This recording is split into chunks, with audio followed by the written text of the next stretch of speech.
Welcome to the Filmmaker Mixer podcast, the podcast by filmmakers for filmmakers. My name is Andrew, and I'm joined alongside my co-host Jeff, as always. Jeff and I are writers and directors and passionate about the art of storytelling. Filmmaker Mixer is a creative hub where aspiring and established filmmakers come together to share experiences, insights, strategies, and inspiration. Hello, everybody. This is the Filmmaker Mixer podcast, and today we're going behind the scenes of Disney's Descendants: The Rise of Red with stunt coordinator Chelsea Bruland. So, Chelsea, welcome. Hi, thanks. Thanks for having me. So are you from where? New Zealand, Australia? Where are you? Australia. Australia. We Yeah. just had Ryan Cooper on the show, who, Oh, you did? yeah, and I was telling him I actually have family in Australia, outside of Sydney. So it's been a while since I've been over there, but I'm overdue for a trip. It's a long flight. It is, yeah. Even if you get that straight flight, LA to Australia, oh God, it's like 15 hours or some crazy thing. Hmm. But Yeah. anyhow, well, I want to jump into what you do and how you create what you do. But before we get into that, tell me about yourself. How did you get interested in storytelling via stunt coordinating? How did that happen to for you? I know a lot of people who work in film often get into it because of their family members or their parents have worked in film or someone they know. I'm a bit of a black sheep of the family in that I'm the first one in my lineage who, works in film. I've always been very creative. I had a very athletic upbringing in childhood. Like I did gymnastics and martial arts and little athletics and tried about every sport under the sun. And then I was also heavily into performing arts. Like I loved, my local youth theater and, and being on stage. And so back when I was in school, I actually got into it via work experience. When you're so in year 10 at school, which is, I don't know what it's like sophomore year, like mid high school, Right. over here, you go out into the field and you join somebody for a week and learn, start learning what it's like being out in the workforce. And back then, my aspirations was to be a writer and director. And I had kind of like called everybody to see who would take on a young work experience student. And the place that ended up taking me was a casting agency. And part of my experience being with them for a week is they threw me into a group audition and I auditioned for something and booked the role. Oh, wow. And they were like, well, would love to represent you as an actor. Would you like to come on our books? And so that actually started my acting career. And I started in the whole film industry as a child actor in Australia because I was about 15, 16 at the time. And I'd done a kids movie and then some TV series. And it was my acting background that got me interested in stunts because while I was working on set, I kept watching the stunt performers and I thought that that was really cool.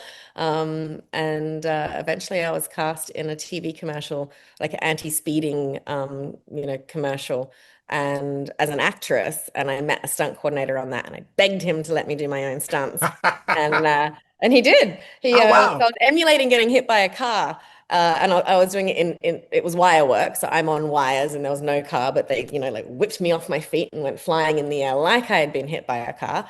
Um, and I remember as a young actress then that they were testing me out and they put me back on the ground and the stunt coordinator was like, that was really good.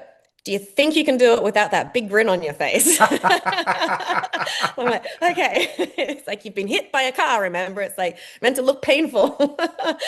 So that's how I kind of got into it was via acting. Well, first with dreams of being a writer director, then fell into acting and then moved into stunts. And then I moved my way up as a stunt performer and yeah, became a stunt coordinator, which is basically what a stunt coordinator does is work closely with the director and designs all the action in the movies. And I hire all the stunt performers now and make sure that all of the sequences um, are done safely and, tell the story, advance the story, and look awesome. Are there any things a stunt coordinator does that isn't obvious to someone who's thinking about what you do? I mean, it's obviously you're designing stunts and things like that, but is there a side of it that maybe we don't know about that you get Um, involved in? Yeah, I mean, there's so much pre-planning that goes into it, and I don't think people really understand, just how much thought process goes behind executing everything safely. My favorite stunt movies that I do that people might not often think that they're stunt movies because it's not explosions and chases and things like that is space movies. I've done a lot of movies that are set in space or on, the International Space Station or set on Mars, and it is putting actors in wires to emulate zero gravity. So it's actually very soft and very flowy and floaty, and I love doing that style of work that is a little bit different to, the explosive high octane sequences. That makes a lot of sense. And I have a question about the different types of films that you do stunts for. But before we get to that, tell us how you got involved with Rise of Red. How did that happen? So I had worked with the producer Wendy Williams several times. I worked with her on Terminator Genesis and Dawn of the Planet of the Apes, and I had even then done Nancy Drew with her.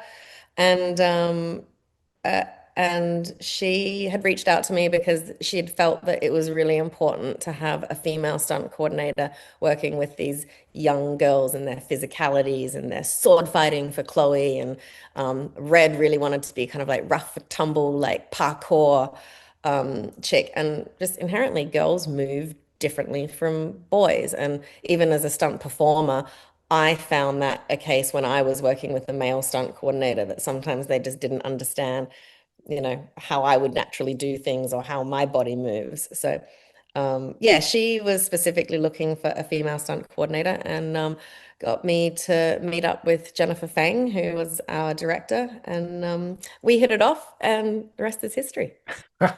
Well, you were talking earlier about designing stunts for space films where, people are doing, zero G and things like that, which brings me to a question. What's your approach to designing a stunt sequence for, say, a film that's more grounded, like a real life action type thriller versus something that's more fantastical? Do you approach it differently? Do you have different bandwidth for how big or small the stunts would be? What's the creative process like, I guess is what I'm asking. It's an interesting question because often I will scour YouTube or some video examples to find, to find inspiration for things that are meant to be really grounded in realism. And I'll give you an example of this. I did the TV series The Purge. And there was a lot of kind of CCTV footage, and the question is, what would happen if there was a night of like no law? Um, and you can go down a really dark rabbit hole with that. But yeah, trying to find action of yeah, just things that happen or fights a lot. Needing to just be kind of grounded in that realism that you're talking about, as opposed to the whole fantasy world, which I love, where your imagination is your limitation. So dream big, if you will. And I really loved the process in Rise of Red because I was the second unit director as well. I was brought on so early. It was very rarely is a stunt coordinator given the opportunity to also be involved in set design.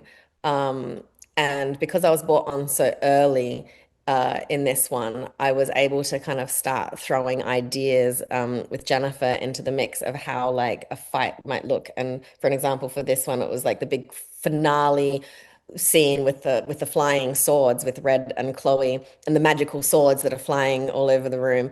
Um, we decided that she wanted to climb up and then leap across the room and grab onto the chandelier and be able to swing on the chandelier to get the book because story-wise, that's what she's trying to achieve.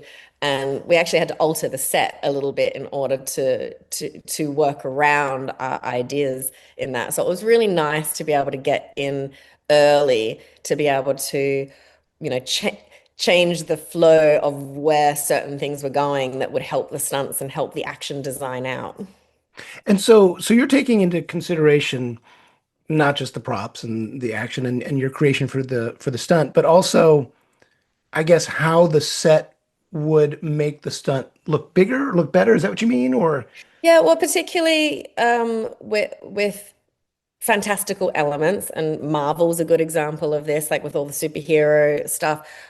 Any wire work that we do, we need, we need to have the space for that. We need to have the ceiling height for that. Um, so it really does need to work around the sets, the space movies that I was just talking about, with the design of like the space stations, or where people are able to move in zero gravity. They need to have things within arm's distance because you can get stuck in space if you have no momentum. So all these things do kind of dictate design of other departments as well. Design of costumes is a big one too when we're needing to hide harnesses underneath clothes. And often protection like knee pads and elbow pads. well, what about in the case of this film, it has such a strong musical element. Do you take that into consideration, like the rhythm of the scene, to balance out the musical elements, or is that even a factor? No, absolutely. And this was the first musical I had done, uh, which I absolutely love. I wish I could now just do musicals. Because as I said before, I do come from a performing arts background, and I loved musical theatre when I was younger. So yeah, this one was a really interesting one to work with. And the one that pops to my mind the most on this is the Fight of Our Lives song with just Chloe and Red, that kind of had been left to last in terms of, because everybody got caught up with the bigger number songs like Life is Sweeter, which is fantastic. And we had a lot of people doing flips and things in that one. But Fight of Our Lives was just the two of them, and we knew that they needed to fight, and it needed to tell the story because they're telling a story in their song. And yeah, the stunt department really came up with that entire kind of choreography and concept ourselves. I work with a wonderful fight choreographer, Mike Yarn, who I work with a lot, and I kind of just even handballed this one to him because I knew he would just get all absorbed in it and be thinking nonstop about it. And he did a fantastic job of coming up with telling that story in the song. Um, and how that fight sequence evolved from them just kind of like butting heads a little bit to then ultimately ended with Red grabs the flagpole to use it as like a staff, and Chloe's got her sword, and they're kind of like fighting in the quadrangle that they're in until they lose the pocket watch, and then they have to make the decision to work together in this song, in order to achieve what they're looking for. So that that was a really fun one for us, and we spent a lot of time on that. And then yeah, there was the Life is Sweeter, and Uliana's song in the lair where she goes up in the octopus and she's hanging on wires and that.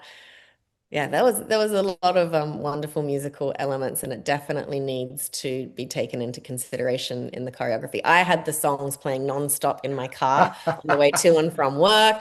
I know every single word of the songs. They're so catchy. Well, you mentioned something interesting about serving the story, and I'm curious about something. When we've talked to production designers, they talk about designing the production design with an arc, if that makes sense. So there is a subtle arc oftentimes with the production design to serve the story. And when I'm thinking about, say, a set piece or a fight scene where you're setting something up, I would think you create an arc in that moment where might start off, slow or trepidatious or a nervous character, and then they get their second wind. I mean, how do you design around giving the sequence an arc, if that makes sense?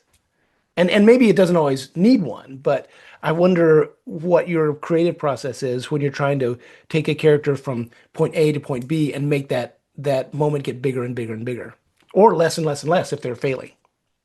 Yeah, it's an interesting question that I really have to think about, because really it always needs to come back down to story and script. And I find that sometimes that, as a stunt coordinator or fight choreographer or stunt performer, you can get carried away with, you know, wanting to do the cool moves or wanting to do the big gag, or you're in the middle of designing something, and then you're like, oh, it'd be really cool if we did this, this, and this, and then you kind of have to always pause and go, well, hold on, does that feel true to the character?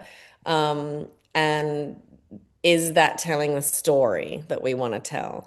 And so a lot of it is knowing the story intimately, knowing the background of the characters, because if it's a fight scene, for example, would some Joe who's an accountant really know how to do kung fu really well? So it's really kind of delving into the background of that character, what their capabilities might be, and then also just looking at the overall arc of the story and what you need to tell in this scene. Did that answer your question? I'm No, not sure. no, it does. Yeah, I actually hadn't even thought about that until you mentioned, serving the story, and I thought, a stunt sequence is its own little mini story, and so I was just kind of curious how you address that. But I want to ask something else for, I guess, the younger audience members who might be thinking about what it takes to be a stunt coordinator. I've got two questions. One, what do you think are the most important skills to be able to serve you as a stunt coordinator? So definitely organization and people management. It is a head of a department role, and my team are the people that make me look good. So it is very much people management and how to maintain that morale of everybody, because they're long days on set and hard days on set, and it can be a very physically demanding job. And um, yeah, and so many different moving parts of a bigger machine. So it's not only being able to communicate well with your own team in terms of verbalizing your creative ideas to make it happen, but it's also being able to communicate really clearly and effectively with other departments, keeping a really line clear of communication open with costumes, hair, makeup, art department in and props. We work so closely with weapons, and in Rise of Red, it's like the swords or different things, and we need time to rehearse with those and practice with those. So it is just people management and seeing the big picture is a very important skill. And um, my background that kind of like ran congruently with, acting and stunts was I used to be a producer at a production company that made TV commercials and corporate videos and stuff like that. And I found that the skills that I learned in my early 20s working at just a production company were invaluable to then making the transition from being a stunt performer just into a stunt coordinator. Well, I have a second part of that question. I'm curious, what's the process like? And I don't want to get too much in the weeds, but I guess I do. When you're creating a stunt, is this something when you're talking to the director and you're trying to figure out, what the stunt's going to be, are you doing this on paper? Are you acting it out? What are the tools you're using to try to describe to the team, this is what I want to do? I mean, do you do animatics, or how Oh, do you, that's so many things that we do. First, it's about me crawling into the director's mind and understanding what the director wants. Um, and then, and and just interrupt real quickly, and apologize for that. Is that like sharing uh, ideas or scenes or photographs, or how are you figuring out what's in his head and he's figuring out what you're thinking? How do you share those ideas? Well, so first, I've always got a script to go on. So I'm reading. I've read the scene, so I kind of know what's on paper already. And then I'll often ask the director kind of what they're seeing, because something might not quite make sense to me, or I might see something and see it one way, and then I ask the director, well, how are you seeing that? And I'm realizing it's a completely different style that they're looking for than what immediately jumped to mind for me. So it's kind of making sure that we're on the same page with that first and foremost. The second thing that often happens is what's in the director's mind, and understandably, because I'd be the same as a director, is often go big, and you want everything. But then you have to do it within the constraints of the production and safety and budget and what, we have available to us. So often things do get scaled back just due to, other constraints. Um, then, like, let's say it's a fight scene. I will do a lot of rehearsals with my team, and then we will do something called previs a lot, where we will basically shoot it ourselves, like whether that be me on my iPhone or we get a little bit more fancier and have like a DSLR camera that we shoot it and edit it. And sometimes get carried away and put full on sound effects in and blood splatters and whatever else it needs. And then we'll submit that, to the director for their feedback. There may be a few tweaks that are needed. And then often that will go up to the studio level, so everybody can see it. But then that goes out to every single department, like makeup, costumes, because then everybody gets to see what it looks like. Because as you well know, things are shot out of order in film. So they need to know what a fight scene looks like so that makeup, for example, can then, when we're shooting a scene that's afterwards, know that, oh, he gets a big cut here in it. And then, oh, he's been thrown to the ground and rolled down a hill. So he would have dirt all over his clothes. So it does dictate a lot of information to other departments of how they need to prep and be ready for the upcoming scene.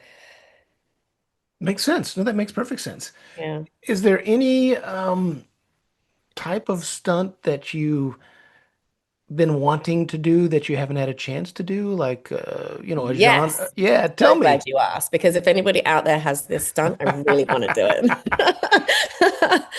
I have always wanted to dangle from a helicopter. Really? Yes, and I was so close to getting to do it once on Spider-Man. I had gotten the phone call to, I can't remember which Spider-Man it was, but it was shooting in Atlanta, and it was hugging Spider-Man and like filming myself as like a selfie, like Spider-Man had just saved me, and like swinging between the buildings of the city because Spider-Man was on his web going, oh my God, Spider-Man just saved me. And they were doing it from a helicopter. And for whatever reason, there was a weather issue or something, and it changed dates, and then I was unavailable, so I never got to do it. But I almost got to do it, and I think it was ever since I had watched True Lies back, way back when she's hanging from the helicopter. There's so many movies where they get saved hanging from the helicopter, and but I've always wanted to do that. Well, I'll have to connect you with one of our previous guests. We had the go-to helicopter pilot for a lot of the stunts out in LA, and he was a fun guy to talk to. So he's done some crazy stuff, flying Mm. sideways and upside down and all sorts of crazy things. So maybe you'll get to work with him and dangle from that Maybe. helicopter. Well, before we wrap up, if people want to follow your career, see what you're up to, is there a way for them to do that? Do you have like a social media account where I people can do. see I'm what you're on doing? Instagram with at Chelsea Bruland, or at the Chelsea Bruland is more my work related one, but I have to be honest that I haven't posted much lately. I've got to get back onto that one. Um, and then I love to travel, so a lot of it's just my travel photos. Um, but yeah, and then I have a website which is just chelseabruland.com. Awesome. Awesome. And Well, if Chelsea, anybody is a stunt performer or aspiring stunt performer on that, I have a submissions page on my website so that stunt people can submit their details and info and headshot and resume to me for consideration on any projects that I'm working on. oh, that's awesome. That's awesome. Well, Yeah, Chelsea, it's been fun chatting with you. Next time you're doing something fun and exciting, let us know. We'll chat again. wonderful. I appreciate it. Thank you so Very, much. very good. Well, don't hang up. I'm going to stop recording, but I just want to chat for a second or two. But thanks for joining us. It's been fun. Nice. Take You're care. welcome. You too. Thank you for listening to the Filmmaker Mixer podcast, a podcast created and hosted by filmmakers Jeff Stolen and Andrew Lamping, and produced by Melody Lopez. Our theme song was composed by Stephen D. Bennett. Make sure to follow or subscribe on whatever platform you're listening to us on, and stay tuned for future episodes.